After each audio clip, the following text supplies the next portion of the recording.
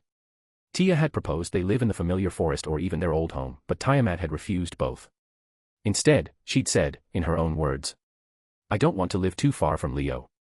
Leo had nearly choked when he heard that. He managed to keep a straight face, but internally, he was blubbering mess. He'd been so caught off guard that he barely remembered Tia's incredulous stare afterward. She'd been equally stunned, and not exactly thrilled, but Tiamat's decision was final. That's how they ended up buying the entire block next to Leo's. Since Tia was, well, filthy rich, she covered the costs and ensured all displaced residents were relocated to better homes. Some minor memory manipulation magic had made the process far smoother than it had any right to be. Leo had taken responsibility for designing the house, and after some discussion, they'd agreed on a fusion of Sumerian architecture and Japanese design. Image. The blend was strangely fitting. Grand sandstone pillars marked with intricate cuneiform carvings lined the hallways, while sliding doors and soft tatami mats balanced the atmosphere with warmth and comfort. The indoor of the house was 1,000 times that its outside. And the bath was practically a lake, large enough for Tia to comfortably stretch out in her dragon form. Naturally, she'd taken full advantage of that. Leo sighed again, resting his glass on the table. I want to join her, he thought. Tiamat had been in the bath for a while now, and the place was enormous, plenty of room to keep things decent. Besides, the idea of soaking in warm water with Tiamat was tempting. But then there was Tia. Tia wouldn't approve, she'd probably summon a tidal wave just to drown him if he so much as walked in. Instead, he took another sip of his chocolate milk, muttering to himself, maybe I'll build a second bath, a private one for both of us. Leo's eyes became dazed for a second, picturing her, and nodded to himself. Yeah, that's a good idea. Leo turned his gaze toward the walls, his senses easily piercing through them. Beyond the layers of stone and wood, he could see his parents stirring in their room, just beginning to wake up. Time to leave, he thought. He glanced at his glass, still half filled with chocolate milk, then sighed and rose from the couch.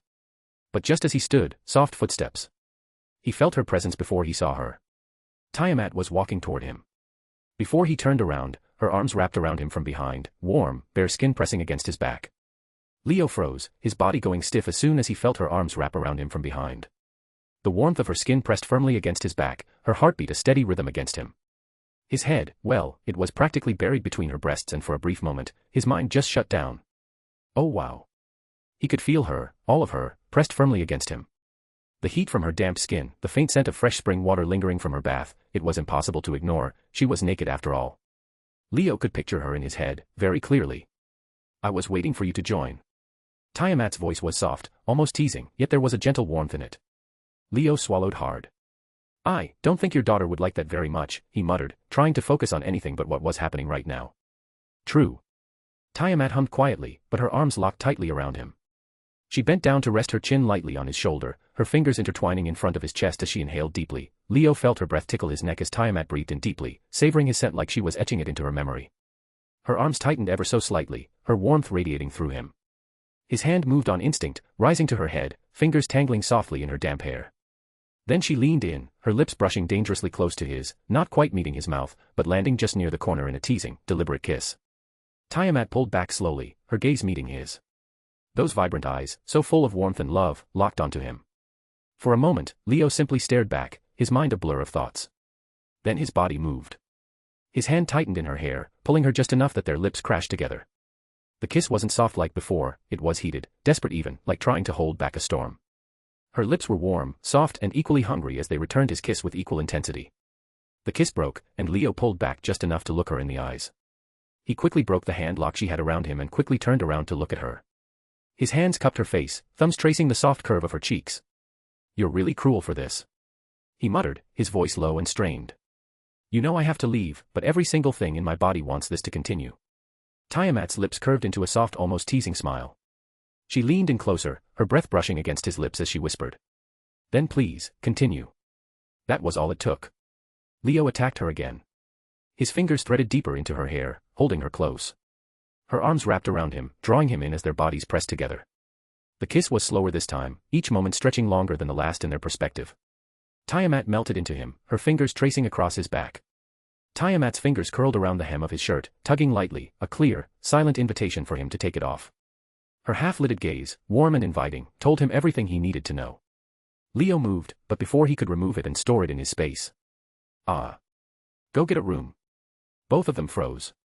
Tia stood in the hallway, her hair still damp from the bath, a towel lazily draped over her shoulder. Her face twisted in a mix of embarrassment, shock, and "why am I cursed to see this?"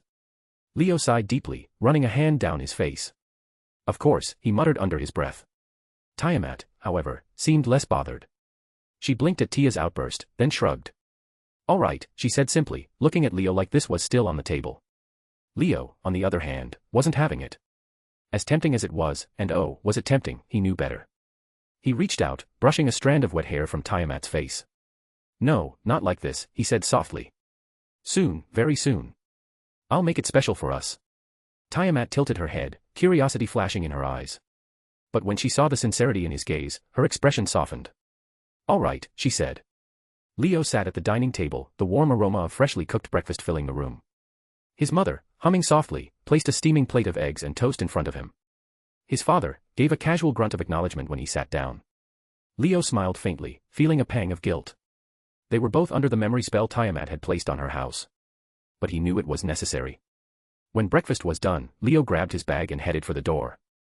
As he stepped outside, Tiamat was standing there, waiting on the porch. She gave him a small wave, smiling warmly. "Have a good day, Leo." He felt his face heat up slightly and waved back. "Yeah, see you later," he muttered. From the corner of his eye, he spotted Tia peering out the window, her face practically screaming murder. "Yeah, she's definitely still salty," Leo thought, shaking his head with a small chuckle. Feeling lighter than he had in a while, Leo popped in his headphones, bobbing his head to the music as he strolled down the street. He couldn't help but hum along, feeling jolly. The morning air was crisp, the sky clear, and everything just seemed to be going the best way. Considering what he scored with Tiamat. That's when he sensed it, a familiar presence approaching.